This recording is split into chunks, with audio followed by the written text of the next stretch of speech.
हाँ जी। तो आज का आपका डे 30 लेक्चर 1 इंडियन सोसाइटी का।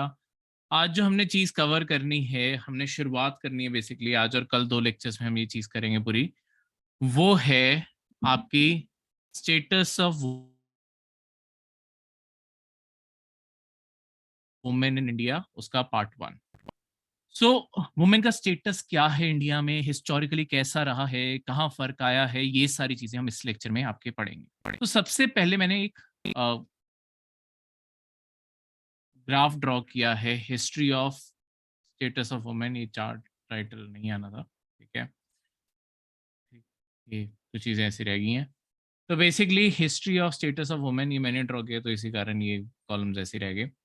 तो अब आपको एक पूरा हिस्टोरिक व्यू मैं आपको यहाँ पे देना चाहता हूँ, और इस ऐसे एक ये भी आपको बताना चाहता हूँ कि देखो, मेंस में ज़रूरी नहीं होता कि आपको एग्जैक्ट फैक्ट्स ही कोट करने हैं। अगर आपको आप इवेंट्स को किसी तरीके से रिप्रेजेंट कर सको ना मेंस के अंदर, वो भी अपने आप में मार्क्स के तौर पे ही काउंट होता है। ठीक है, अगर आप किसी ना किसी तरीके से दिखा सको कि हाँ, ये चीज़ कैसे हुई थी। तो ये ग्राफ के थ्रू मैं आपको अलग-अलग एजेस के थ्रू दिखाना चाहता हूँ कि किस तरीके से आपके लॉन्ग टर्म में हिस्ट्री ऑफ वुमेन कैसी रही है। देखो, हम इसकी जो शुरुआत करते हैं जहाँ से हमारे रिटन रिकॉर्ड्स एग्जिस्ट करते हैं। इससे पहले जैसे इंडस वैली सिविलाइजेशन वो भी थी, पर वहाँ पे कुछ चलो कोई रिटन रिकॉर्ड्स नहीं है, वहाँ पे हमारी आर्कियोलॉजिकल फाइंडिंग ज़्यादा है। पर चलो ऋग्वेदिक सोसाइटी, जहाँ पे अब वेदों के अंदर, ऋग्वेद के अंदर जो चीज़ें लिखी हैं और जिससे हमें आइडिया लगता है पुराण से और बाकी चीज़ों से कि वहाँ पे सोसाइटी कैसी थी उससे। तो यहाँ पे वुमेन का स्टेटस कंपैरेटिवली काफ़ी अच्छा था। ये माना जाता है ऋग्वेदिक सोसाइटी में वुमेन ऑलमोस्ट इक्वल स्टेटस पे जी रही थी, ठीक है? चाहे उस टाइम पे भी आपकी पेट्रियार्की थी, पर पेट्रियार्की का ये मतलब नहीं था कि वुमेन के साथ गलत ट्रीटमेंट हो रही थी। यहाँ पे वुमेन के साथ बहुत सारे वुमेन को राइट थे। ऋग्वेदिक टाइम पे जैसे सबसे पहले मैं आपको बात करूँ सोसाइटी के अंदर ही वुमेन को डिसीजन मेकिंग में इक्वल माना जाता था, तो परिवार के हर डिसीजन में वो पार्ट लेती थी। उसके बाद उन्हें अपना लाइफ पार्टनर चूज़ करने की परमिशन थी, स्वयंवर रचाए जाते थे और वो अपना कोई भी पार्टनर, अपना लाइफ पार्टनर यूज़ कर सकती थी। अगर कोई फीमेल विडो हो जाती थी, तो विडो रीमैरिज भी अलाउड थी, ठीक है? तो वो दोबारा भी शादी करवा सकती थी। उसके बाद सोसाइटी में एजुकेशन की बात करूँ, ऋग्वेद जो है ना, इसके अंदर फीमेल राइटर्स भी रही हैं, ठीक है? जिसका एक एग्ज़ाम्पल हुआ गार्गी। तो गार्गी जैसी जो राइटर्स आपकी रही हैं ऋग्वेदिक टाइम पे, इससे पता चलता है कि वुमेन को पढ़ने-लिखने, एजुकेशन का भी यहाँ पे हक था, ठीक है? बाकी चीज़ों में ऋग्वेदिक सोसाइटी में कोई भी सती की प्रैक्टिस नहीं एग्ज़िस्ट करती थी, ठीक है? आपकी डाउरी जैसी चीज़ें एग्ज़िस्ट नहीं करती थी, तो वुमेन का स्टेटस काफ़ी अच्छा था। इवन जो अगर मैं पॉलिटिकल बात करूँ, ऋग्वेदिक सोसाइटी के टाइम पे पॉलिटिकल बॉडीज़ में जो एक बॉडी एग्ज़िस्ट करती थी सभा, जिसे जिसके बारे में हमने हिस्ट्री में पढ़ा था। तो ये जो सभा है, इसके अंदर भी वुमेन पार्टिसिपेट करती थी। तो अगर आपको कभी भी किसी भी सब्जेक्ट का क्वेश्चन लिखने आए, जैसे आज हम इंडियन सोसाइटी कवर कर रहे हैं, तो ऐसा नहीं होता कि फिर सिर्फ इंडियन सोसाइटी के फैक्ट, फिगर और ऐसी चीज़ें ढूँढने लगो। इसका ओवरऑल मतलब ये होगा कि आप आउट ऑफ द वे जाके हर सब्जेक्ट के अंदर से फैक्ट ढूँढो। देखो, आप जितना डाइवर्सिफाइड अपने आंसर्स बनाओगे, जितना ज़्यादा एक्सप्लोर करोगे सब्जेक्ट्स को, जैसे हिस्ट्री का ऑप्शन मैं आज सबसे पहले प्रेज़ेंट कर रहा हूँ कि हिस्ट्री में से आप कैसे फैक्ट उठा सकते हो, वैसे ही इकोनॉमी, हर जगह से आप फैक्ट उठा सकते होते हो। जितना आपका वाइब्रेंट क्वेश्चन होगा, मतलब जितना आपका वाइब्रेंट आंसर होगा, उतने ज़्यादा बेहतर नंबर मिलेंगे आपको,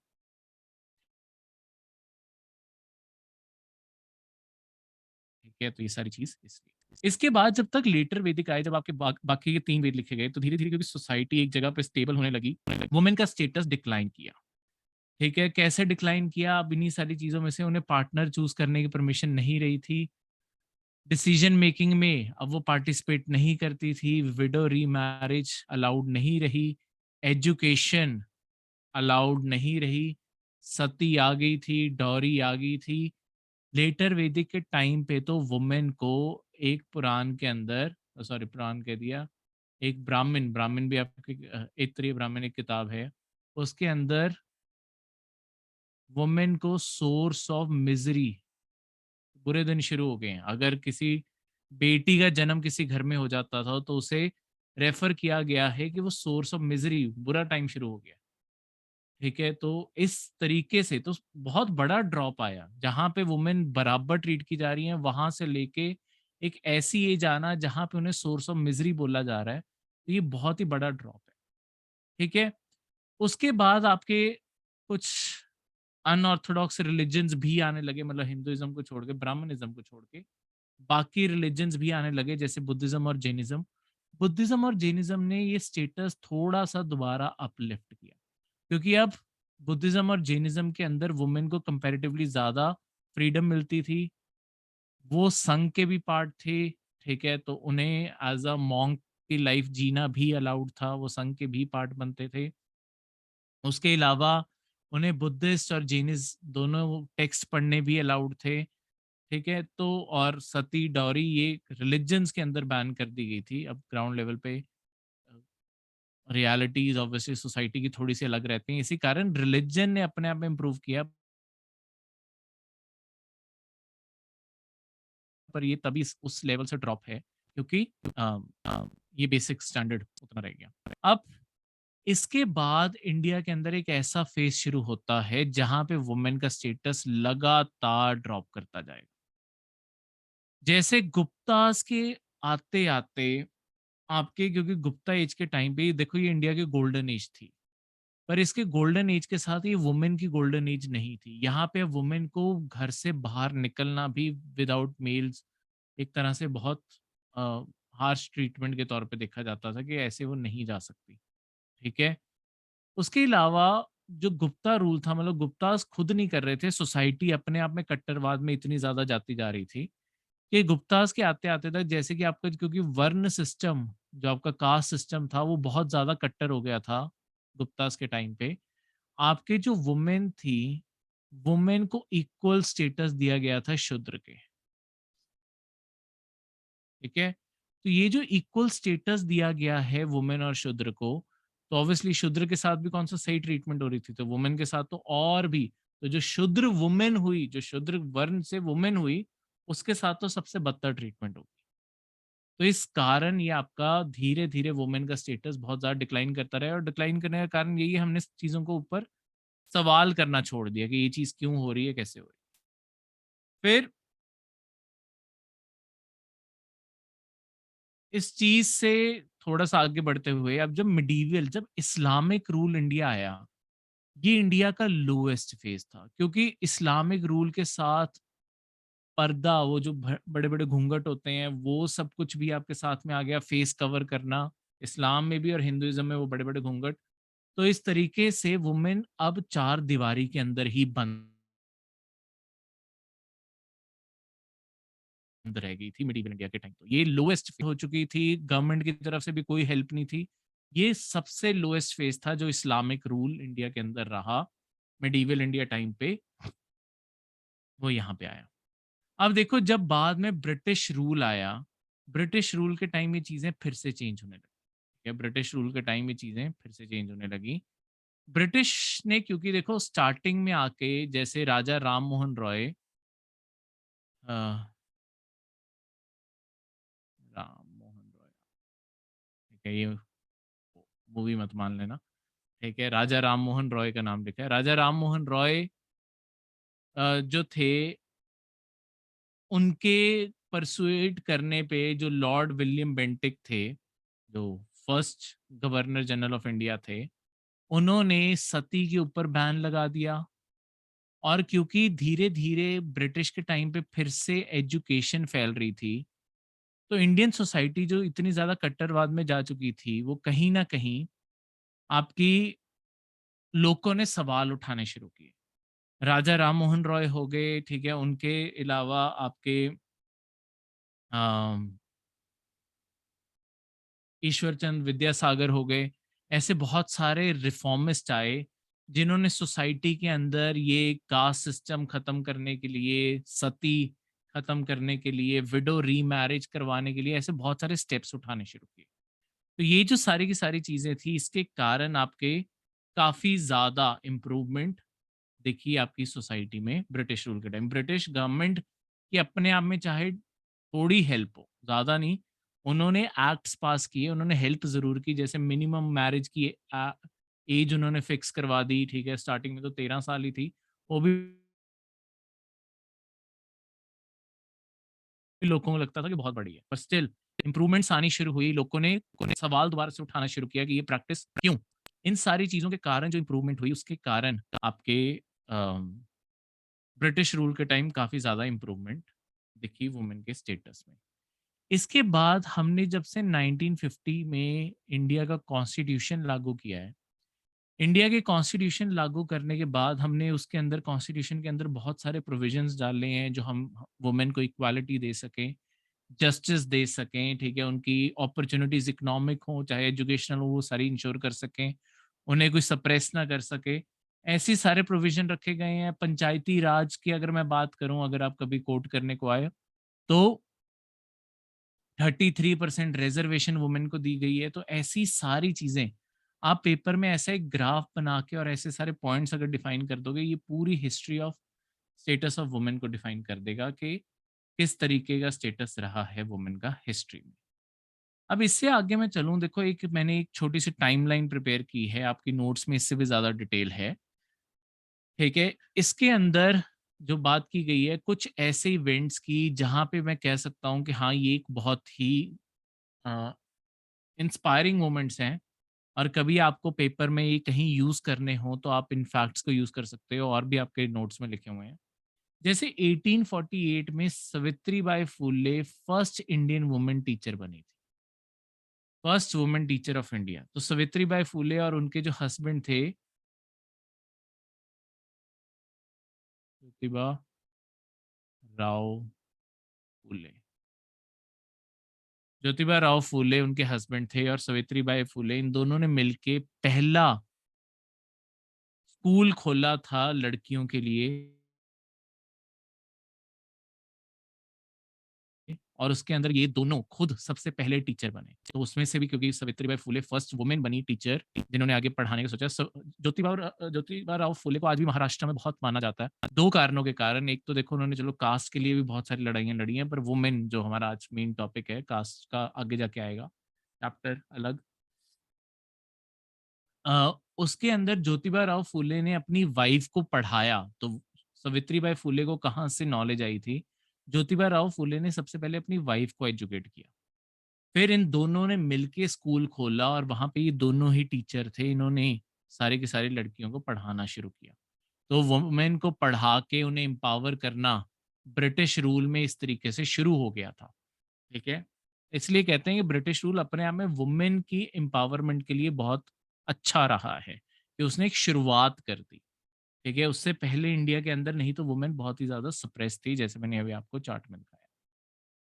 नेक्स्ट 1883 में आपकी चंद्रमुखी बासु और कदम्बिनी गांगुली, ये 2 वुमेन ग्रेजुएट बनी, फर्स्ट फीमेल ग्रेजुएट्स बनी इंडिया की, जिन्होंने आपकी यूनिवर्सिटीज़ के अंदर जाके अपनी डिग्री पूरी की, और ये पहली फीमेल ग्रेजुएट्स थी जिन्होंने अपनी ग्रेजुएशन पूरी की, ठीक है? तो इस कारण ये भी अपने आप में लेजेंडरी चीज़ है। 1917 में Annie Besant first female president बनी थी इंडियन नेशनल कांग्रेस, ठीक है? तो पॉलिटिक्स में फर्स्ट वुमेन जो इंडियन नेशनल कांग्रेस उस ज़माने की सबसे बड़ी पार्टी थी, ठीक है? उसकी प्रेज़िडेंट बनना अपने आप में बहुत बड़ी बात है। 1919 में पंडिता रमाबाई, ठीक है? जिन्हें पंडिता टाइटल इसलिए मिला हुआ था क्योंकि उन्होंने सारे वेद पढ़े थे। उन्हें केसरी हिंद मेडल मिला था ब्रिटिश राज के टाइम, ठीक है? जो हाईएस्ट ऑनर होता था सिविलियन ऑर्डर उस टाइम पे, वो आपके पंडिता रवि हैं, और आगे वुमेन को एनकरेज करने में बहुत हेल्प की कि बाकी वुमेन भी पढ़ाई शुरू करें। 1925 में सरोजनी नायडू, वो फर्स्ट इंडियन बॉर्न थी, ठीक है? एनी बेसेंट फर्स्ट वुमेन वैसी थी, पर एनी बेसेंट इंडिया की नहीं थी, वो आयरिश थी। Sarojini Naidu Indian born first female बनी इंडियन कांग्रेस की प्रेसिडेंट, ये 1925 में हुआ। 1927 में वुमेन के लिए, सारी वुमेन के लिए, वुमेन ने खुद इकट्ठी होकर ऑल इंडिया वुमेन कॉन्फ्रेंस शुरू की, जहाँ पे ब्रिटिश राज के आगे इवन वुमेन के इशू रेज़ किए जा सके, ठीक है? तो जब साइमन कमीशन इंडिया आता है, तो ये भी मिले थे, वुमेन के लिए भी इन्होंने इश्यू उठाए थे। तो इस तरीके से वुमेन के भी इश्यूज़ पॉलिटिक्स में आगे बढ़ने शुरू हुए, ठीक है? 1953 में विजय लक्ष्मी पंडित फर्स्ट वुमेन और इवन फर्स्ट इंडियन बनी थी यूनाइटेड नेशन जनरल असेंबली की प्रेसिडेंट। तो पूरे इंडिया को रिप्रेजेंट कर रही थी और मतलब सिर्फ इंडिया की नहीं, पूरी यूनाइटेड नेशन जनरल असेंबली, एक तरह से पार्लियामेंट है पूरी दुनिया की, उसकी प्रेसिडेंट बनी थी विजय लक्ष्मी पंडित, ठीक है, 1953 में। तो और first Indian president United nation general assembly की भी वही थी, ठीक है। उसके बाद 1966 में Indira Gandhi first women prime minister of India बनी। ये अपने आप में बहुत ही सिग्निफिकेंट है कि देखो वुमेन पॉलिटिक्स में बहुत जल्दी बड़े-बड़े ऑफिसेज इंडिया के अंदर हासिल करने लगी थी, ठीक है। यही बात अमेरिका की करो, अमेरिका के अंदर आज तक आपकी कोई भी फीमेल प्रेसिडेंट के ऑफिस तक नहीं पहुंच पाई, बल्कि इतना पुराना देश है और इतना डेमोक्रेसी के लिए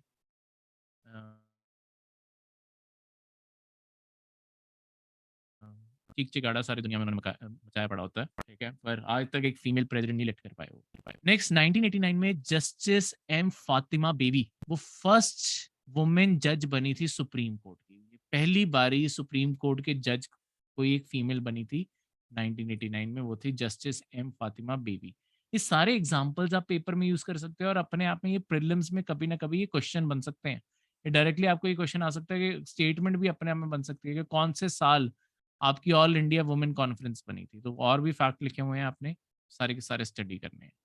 2007 में आपकी प्रतिभा पाटिल इंडिया की first female president of India बनी थी। ये 2007 में हुआ, ठीक है? अभी भी आपकी प्रेसिडेंट फीमेल ही हैं, ठीक है? तो ये 2007 में पहली बारी कोई वुमेन प्रेसिडेंट ऑफ इंडिया की कुर्सी, तो हमारे इंडिया में प्राइम मिनिस्टर की कुर्सी भी एक फीमेल रह चुकी हैं, प्रेसिडेंट की कुर्सी के ऊपर भी फीमेल रह चुकी हैं। हमारे यहाँ से यूनाइटेड नेशन जनरल असेंबली के प्रेसिडेंट भी रह चुके हैं। हमारे प्री इंडिपेंडेंस जो सबसे बड़ी पॉलिटिकल पार्टी थी, इंडियन नेशनल कांग्रेस, उसके अंदर भी आपकी वुमेन रह चुकी हैं।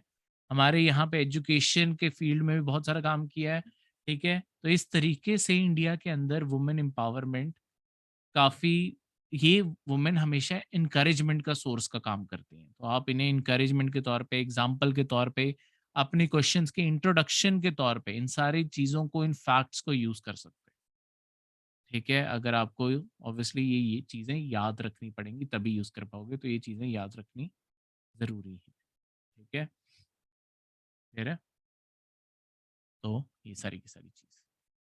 अब ऐसी क्या चीज़ें हैं जो वुमेन को एक्चुअली इंडिया के अंदर अभी भी फुली एम्पावर्ड नहीं होने दे रही। सबसे पहली चीज़ है एक्सट्रीम फॉर्म ऑफ पेट्रियार्की। देखो आज भी हम पेट्रियार्कल सोसाइटी में रह रहे हैं, ठीक है? और उसका जो एक्सट्रीम फॉर्म है, देखो किसी ना किसी आर्की सोसाइटी में तो रहना होता है। पेट्रियार्की क्या होता है? 2 तरीके की डिसीजन मेकिंग हो सकती है, ठीक है? यहाँ पे काटना था।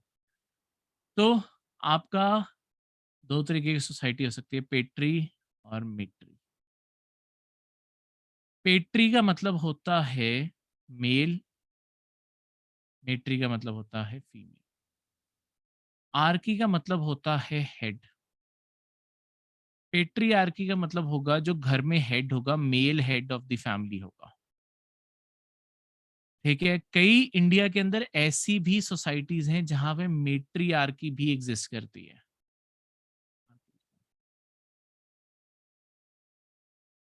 मेट्रियार्की एग्ज़िस्ट करती है। जहाँ पे आपके फीमेल हेड एग्ज़िस्ट करती है। और अभी भी करती हैं, कई आपकी ट्राइबल सोसाइटीज़ ख़ासकर कई जगहों पे ऐसी हैं जहाँ पे फीमेल हेड भी एग्ज़िस्ट करते हैं। तो इसमें भी पेट्रियार्की, देखो कोई ना कोई तो हेड बनेगा, पर इक्वालिटी भी हो सकती है, पर वो थोड़ी-सी यूटोपियन आइडिया है। यूटोपियन आइडिया का मतलब होता है कि बहुत ही आइडियलिस्टिक सिचुएशन। देखो कोई ना कोई एक तो थोड़ा-सा डोमिनेटिंग हो ही जाता है, चाहे फीमेल हो सकती है, मेल हो सकता है, कोई ना कोई एक टाइप की सोसाइटी होगी। पर प्रॉब्लम कहाँ पे आती है? जहाँ पे ये पेट्रियार्की एक्सट्रीम हो जाए। क्योंकि पेट्रियार्की अगर एक्सट्रीम होगी, वहाँ पे उस घर के अंदर ही वुमेन को कभी भी बराबर का स्टेटस नहीं मिलेगा। पहली बात स्टेटस नहीं मिलेगा, स्टेटस के अलावा अपॉर्च्युनिटी नहीं फिर मिलेगी, ठीक है? लेट्स सपोज़ अगर घर पे पढ़ाने की बात आई, तो हमेशा मेल्स को प्रेफ़र मिलेगी पढ़ाने के लिए और फीमेल्स को नहीं मिलेगी, ठीक है? कि मेल्स को एजुकेट कर देते हैं, फीमेल्स को एजुकेट करने की क्या ज़रूरत है? तो ये अपने आप में वुमेन को आज भी पीछे खींच रहा है, जो इंडिया के अंदर एक्सट्रीम फॉर्म ऑफ पैट्रियार्की चलती आ रही है। अब इसके अलावा sons preference and female feticide. Son preference देखो इंडिया के अंदर एक गवर्नमेंट के अपने सर्वेज ने चीज पॉइंट आउट की है। हमारे यहाँ पे ना एक चीज एग्जिस्ट करती है जिसे कहते हैं मेटा सन प्रेफरेंस। मेटा सन प्रेफरेंस का क्या मतलब है? पहली बात तो हमारे इंडिया में देखो फीमेल फीटिसाइड बहुत एग्जिस्ट करता है। बच्चियों को या तो बॉर्न होने से पहले ही वैसे तो चेक करवाना मना होता है, जेंडर रिवील हमारे इंडिया में इलीगल है। पर कहीं न कहीं से लोग पहले तो चलो जब लीगल था चेक करवाना, तब चेक करवा के अगर फीमेल होती थी तो मार डालते थे, ठीक है? तो उन्हें कोई मेडिसिन खिलवा दी, कुछ खिलवा दी ताकि बॉर्न होने से पहले ही मर जाए। उसके बाद से पर इंडिया के अंदर जो और चीज़ हुई है, अभी भी कहीं न कहीं से कई लोग तो जिन्हें गलत काम करना है वो कोई न कोई सोर्स ढूँढ ही लेते हैं, ठीक है? उसके अलावा नहीं तो फीमेल फीटिसाइड ये भी है कि कई बारी अगर गर्ल चाइल्ड बॉर्न होगी, बॉर्न होने के बाद मार डालते हैं, इमीडिएटली बर्थ के बाद उन्हें मार डाला। तो ये धीरे-धीरे ये प्रैक्टिस ओवर द टाइम जो ट्रेंड इंडिया में शो हो रहा है कि हाँ, चलो अच्छा ट्रेंड है कि डिक्लाइन पे है, ठीक है? पर स्टिल अभी भी ये खत्म नहीं हुआ, अभी भी इंडिया में कई जगहों पे ये एग्ज़िस्ट कर रहा है। इसके अलावा हमारे यहाँ पे एक पॉपुलेशन का भी एक बहुत बड़ा फैक्टर बन जाता है, ठीक है? जो हमारी इतनी ज़्यादा इंडिया की आबादी बढ़ी हुई है और अपने आप में जेंडर प्रेफ़रेंस दिखती है जिसे कहते हैं मेटासन प्रेफ़रेंस। देखो हमारे गवर्नमेंट ने सारी फैमिली प्लानिंग को स्टडी स्टडी किया कि हमारे इंडिया के अंदर पेरेंट्स फैमिली प्लानिंग कैसे कर रहे हैं। उन्होंने सारे घरों का एक पैटर्न बना के देखा तो एक पैटर्न नोटिस हुआ कि ज़्यादा जब तक फाइनली एक मेल चाइल्ड ना बॉर्न हो जाए, ठीक है? तो एक तरह से फैमिली का अल्टीमेट गोल ये है कि कम से कम एक बेटा तो होना चाहिए, ठीक है? फैमिलीज़ वहीं जाके रुकेंगी जहाँ पे एक बेटा हो जाएगा, ठीक है? अगर पहले फीमेल डॉटर्स हो रही हैं, अगर मतलब फीमेल चाइल्ड हो रहे हैं, डॉटर्स हो रही हैं, तो आपके तब तक डॉटर होती जाएँगी अगर एक के बाद एक होती जा रही है, जब तक कोई बेटा नहीं आएगा। तो ये मेटा सन प्रेफ़रेंस है कि एक बेटा परिवार में ज़रूरी है। अब ये लॉजिक वहाँ पे ज़्यादा समझ आता है जहाँ पे ऑब्वियसली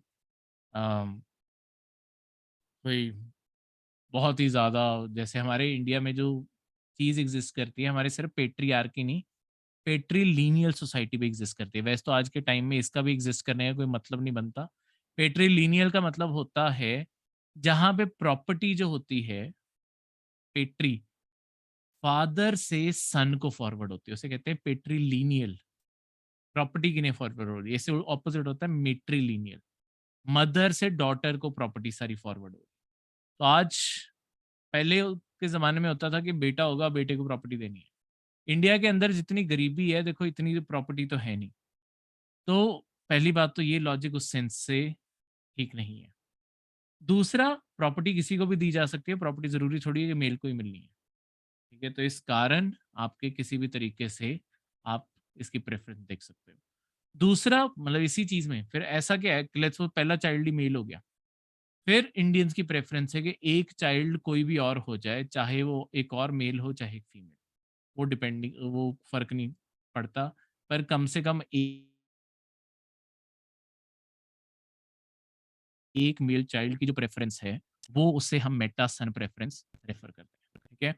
नेक्स्ट है न्यूट्रिशनल और मेडिकल नेग्लेक्ट जो है फीमेल चिल्ड्रन का। देखो इंडिया के अंदर ये एक और सर्वे गवर्नमेंट की ही सर्वेज़ अलग-अलग रिपोर्ट्स हैं और आपको जो मैंने बोला है कि आपको अखबारों के अंदर से इन्फॉर्मेशन निकालने की ज़रूरी है। यहाँ पे मैं आपको कोई फैक्ट कोट करूँ, मैं आपको चाहता हूँ कि आप लेटेस्ट फिगर्स हमेशा लिखो। तो ये जब जितने आप एडिटोरियल्स पढ़ोगे, जितनी आप न्यूज़ पढ़ोगे, उनमें से आपको ये फैक्ट निकालने हैं, ठीक है? तो मैं आपको यहाँ पे सब कुछ एक्सप्लेनेशन पे दे रहा हूँ, जो थोड़ा-सा एक्स्ट्रा वर्क करना है क्योंकि सिविल सर्विसेज़ की तैयारी में कुछ तो एक्स्ट्रा वर्क करना ही पड़ेगा।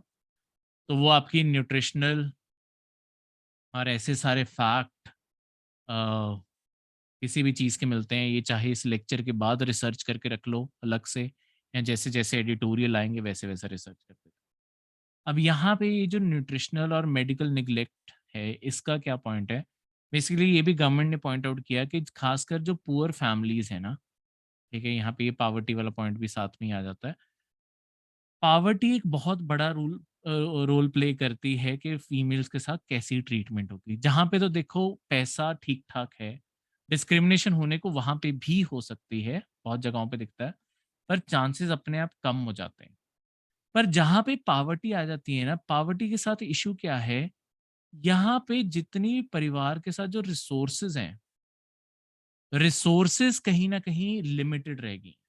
अब ऑब्वियसली अगर परिवार की इनकम लिमिटेड है और उसके अंदर अब लेट्स सपोज़ इतनी कम इनकम है कि 2 वक़्त की रोटी मुश्किल से मिल रही है।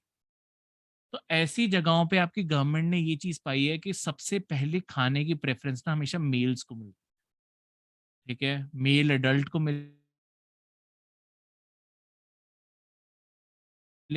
मेल चाइल्ड को मिलेगी। उसके बाद आपकी जो डॉटर है उसे खाना मिलेगा और लास्ट में आपकी एडल्ट फीमेल खाना खाती है। तो इसके कारण क्या है कि प्रॉपर न्यूट्रिशन फीमेल चाइल्ड्स तक पहुँच ही नहीं पाता। जिनके कारण हमारे इंडिया में जैसे एक बेसिक फैक्ट है, ये तो देखो ओवरऑल फैक्ट हो गया, इतनी इंडिया के अंदर गरीबी भी नहीं है, ठीक है? ये जनरल फैक्ट भी है कि डाइट प्रॉपर नहीं हो रही और सब कुछ, पर इसमें गरीबी भी एक बहुत बड़ा रोल प्ले कर रही है। इंडिया के अंदर मोर देन 50% अराउंड 60% के करीब ये फिगर है। इंडिया के अंदर वुमेन जो हैं वो एनीमिक है। एनीमिक का मतलब है उनके अंदर आयरन की कमी है। उसका मेन कारण यही है कि या तो न्यूट्रिशन बैलेंस नहीं मिल रहा है या वो डाइट प्रॉपर नहीं मिल रही है, इन सारी चीज़। उसके बाद हमारे यहाँ पे एक बहुत बड़ा रोल रिलीजियस सुपरस्टिशंस भी प्ले करते हैं, ठीक है? अच्छा मेडिकल नेग्लेक्ट के बारे में बता दूँ दूसरी साइड पे। अच्छा अगर कभी भी मेल चाइल्ड और फीमेल चाइल्ड बीमार होते हैं, वहाँ पे आपको बताता हूँ। मेल चाइल्ड को तब भी चांसेस होते हैं कि उन्हें जल्द से जल्द डॉक्टर के पास दिखा दिया जाएगा। फीमेल चाइल्ड को तब तक नहीं दिखाया जाता जब तक सिचुएशन एक्सट्रीम ना हो जाए। ये चीज़ के कारण फीमेल की डेथ के रेट और बढ़ जाते हैं। पर ये इसी पॉवर्टी से फिर से फिगर जुड़ा हुआ है कि क्योंकि वो पैसे बचाने के लिए फीमेल के ऊपर खर्चा कम करना चाहते हैं। ठीक है?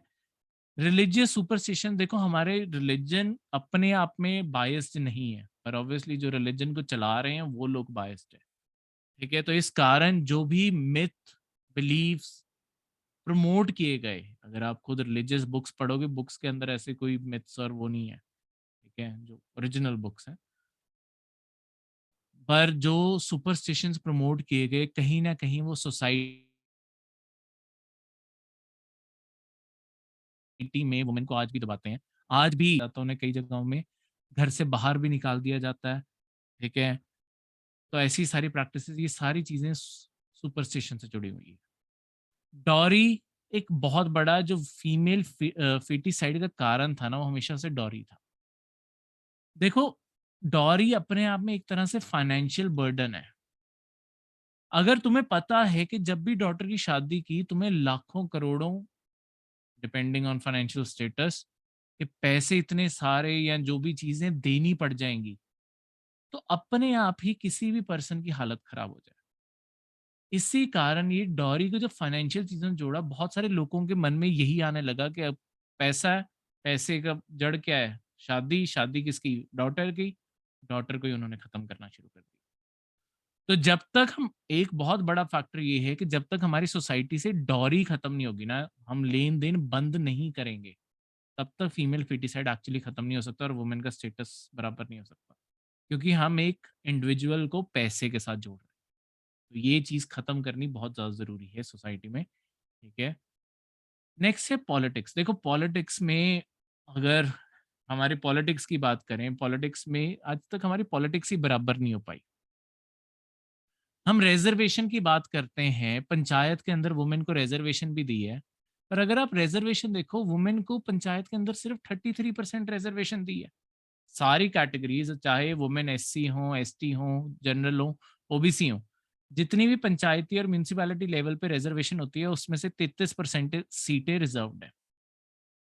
पर वुमेन की पॉपुलेशन तो 50-50% होनी चाहिए, 33% का क्या लॉजिक हुआ?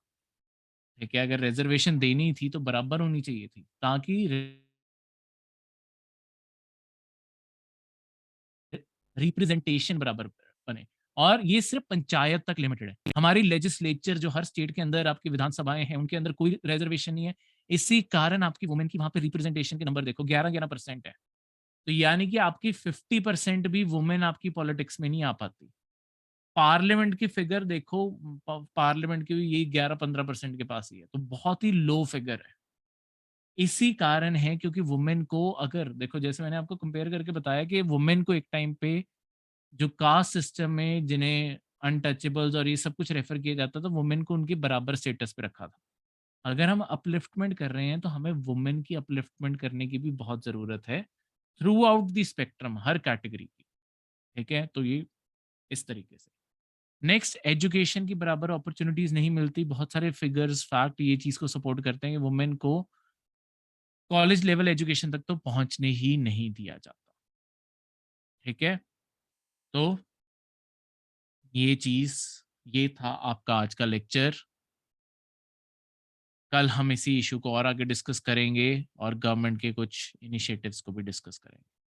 ठीक है? और क्या क्राइम्स क्या होते हैं वुमेन के अगेंस्ट और ऐसी सारी चीज़ें, सबको डिस्कस करेंगे अगले लेक्चर। Thank you and